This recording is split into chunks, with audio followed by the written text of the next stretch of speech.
Now, a new report has found that at least 5,600 Daesh militants have returned to their homelands as the terror group loses ground in Iraq and Syria. U.S.-based think tank, the Soufan Center, says those returning home will be a security challenge for years to come. They include half of the estimated 850 people that left the UK to join Daesh. 33 U.S. states have also reported returns over the past 2 years. Daesh took control of swathes of land in Iraq and Syria over the past 3 years, with some 20,000 foreigners joining the terrorist group in the two countries.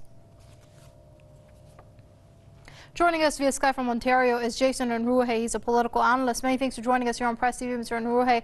Now, as far as this report goes, it's interesting to note that while it raises the alarm of these Daesh combatants coming back to their home countries in the West, it doesn't speak about why these men were allowed to be radicalized on Western soil and then join Daesh militant group in Syria and in Iraq.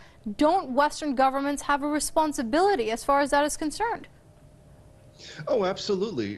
Western governments are absolutely responsible for this. I mean, they did leave their home country, join what all these countries do recognize as a terrorist organization, carry out essentially crimes against humanity, then simply allow them to return home as though nothing happened. I mean, it's completely ridiculous. This is a very dangerous situation. If these people were radicalized once along these lines, they can be radicalized along those lines once again. Someone doesn't simply accept such an extremist view and then one day, by the snap of a finger, suddenly go back to a normal life. Those kinds of beliefs, those kinds of the motivation for extremist actions don't simply go away just because the organization they were a part of is no longer a force to be reckoned with, or at least they're no longer a member of that organization. This is the kind of mentality that certainly stays with people for many years to come.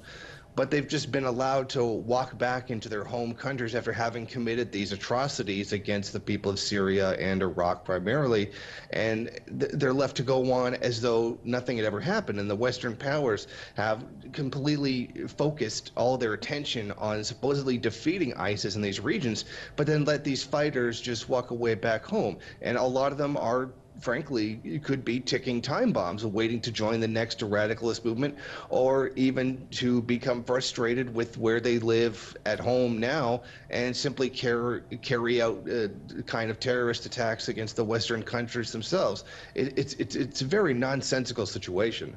Right. It obviously speaks volumes about these Western governments' foreign policies vis-a-vis Syria, particularly, where it pushed a certain narrative, where it became easy for these men to travel to Syria and Iraq to fight alongside Daesh, and at the same time keeping ties with a kingdom like Saudi Arabia, which is known as the source of the very ideology that drives Daesh. Yes, it's really a political game. Saudi Arabia is allowed to be the epicenter of radicalist ideology that the West claims that they're fighting against while remaining a complete ally of them. I mean, Saudi Arabia is essentially a tremendous ally of the United States and many other imperialist countries around the world, particularly the Western countries. And basically, Saudi Arabia has a free hand to just commit any kind of war crime or even to spread radical Islamic ideology like this to essentially be the epicenter, is essentially the birthplace of the Daesh ideology, and are completely free to do so and receive relatively no criticism at all whatsoever. It's tremendously hypocritical of the Western powers to